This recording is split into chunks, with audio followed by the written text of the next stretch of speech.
एक छोटी सी गलती की ऐसी भयानक सजा कि स्वर्ग का एक अत्यंत सुंदर गंधर्व बन गया एक नरभक्षी राक्षस। क्या पत्नी का प्रेम और एक पवित्र व्रत इस घोर श्राप को काट पाएगा?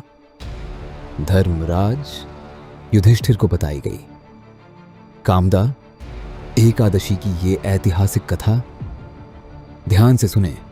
प्राचीन भारत के इतिहास में युधिष्ठिर महाराज ने कहा, हे भगवान कृष्ण, हे वासुदेव, कृपा मेरा विनम्र प्रणाम स्वीकार करें। कृपया मुझे उस एकादशी का वर्णन करें जो चैत्र मास के शुक्ल पक्ष में आती है।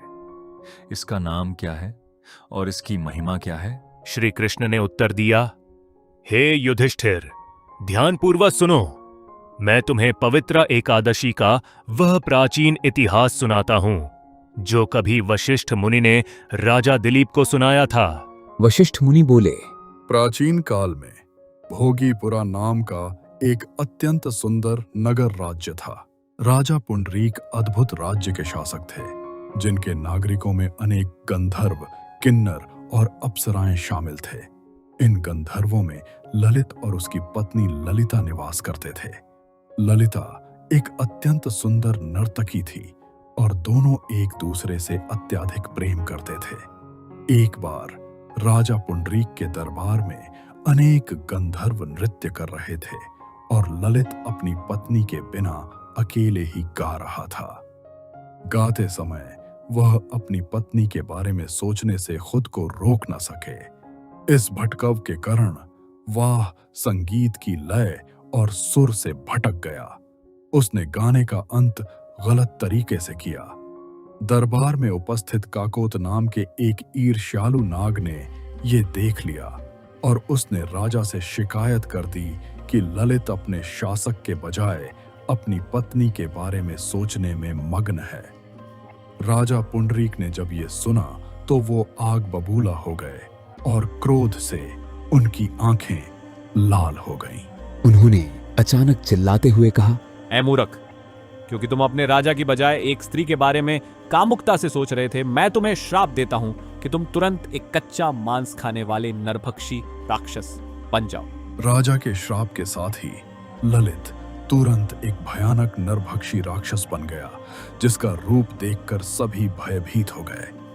उसके हाथ लंबे थे, मुंह इतना बड़ा था कि आग निकल रही थी, गर्दन एक पर्वत के समान थी और उसका विशाल शरीर 64 मील ऊंचा था। अपने पति को एक भयानक राक्षस के रूप में इतना कष्ट सहकर ललिता शोक में डूब गई। उसने सोचा, अब जब मेरे प्रिय पति राजा के श्राप का दुष्परिणाम भोग रहे हैं तो मेरा क्या होगा? मैं क्या करूं? कहां जाऊं? एक गंधर्व की पत्नी के रूप में ऐश्वर्य भरा जीवन जीने के बजाय उसे घने जंगल में अपने राक्षस पति के साथ भटकना पड़ा। वह राक्षस राजा के श्राप के पूर्ण प्रभाव में था और घोर पाप कर्मों में लिप्त होकर कच्चा मांस खाता था। अपने प्रिय पति को ऐसी भयानक स्थिति में इतना कष्ट सहते देखकर ललिता उसकी इस पागल यात्रा के पीछे पीछे रोती हुई चलने लगी। परंतु सौभाग्य से एक दिन भटकते हुए ललिता प्रसिद्ध विंध्याचल पर्वत के शिखर पर जा पहुंची। विंध्याचल पर्वत के शिखर पर ललिता को महान ऋषि शृंगी के दर्शन हुए। उसने तुरंत उन्हें सादर प्रणाम किया। ऋषि ने उसे प्रणाम करते देखकर पूछा, हे अत्यंत सुंदर देवी, तुम कौन हो? तुम किसकी पुत्री हो और यहाँ क्यों आई हो? कृपा मुझे सत्य बताओ। ललिता ने उत्तर दिया, हे महान ऋषि, मेरा नाम ललिता है। मैं अपनी प्रिय पति के साथ भटक रही हूँ, जिन्हें राजा पुंडरीक ने नरभक्षी राक्षस बनने का श्राप दिया है। हे ब्राह्मण, उन्हें इस भयानक रूप और पाप कर्मों से मुक्त करने के लिए मैं कौन सा पुण्य कर्म कर सकती हूँ? कृपा मेरा मार्गदर्शन करें। ऋषि ने कहा, हे स्वर्गीय कन्या, चैत्र मास के शुक्ल पक्ष में कामदा नाम की एकादशी आती है। जो इस दिन उपवास करता है उसकी सभी मनोकामनाएं पूरी होती हैं। ऋषि शृंगी के निर्देश के अनुसार ललिता ने पूरी श्रद्धा के साथ कामदा एकादशी का व्रत और नियम पूर्वक पालन किया। द्वादशी के दिन भगवान वासुदेव के समक्ष उसने प्रार्थना की, मेरे इस व्रत के पुण्य से मेरे पति अपने राक्षस रूप और श्राप से मुक्त हो जाएं। ललिता के ऐसा कहते ही वहां खड़ा उसका पति राजा के श्राप से मुक्त हो गया। उसने तत्काल अपना मूल गंधर्व रूप पुण्य प्राप्त कर लिया। अब वह एक अत्यंत सुंदर और आभूषणों से सुसज्जित स्वर्गीय गायक बन गया था।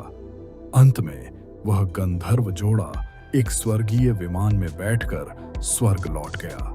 वशिष्ठ मुनि ने कहा, हे राजा दिलीप, कामदा एकादशी से बेहतर कोई दिन नहीं। ये ब्रह्म हत्या जैसे पापों और राक्षसी श्रापों को भी नष्ट कर देती है और चेतना को पूर्णतः शुद्ध करती है। अगर आपको वीडियो पसंद आया तो कृपया चैनल को सब्सक्राइब करके सपोर्ट करें और वीडियो को दूसरों के साथ शेयर करें, कमेंट करें। जय माता दी। हरे कृष्ण।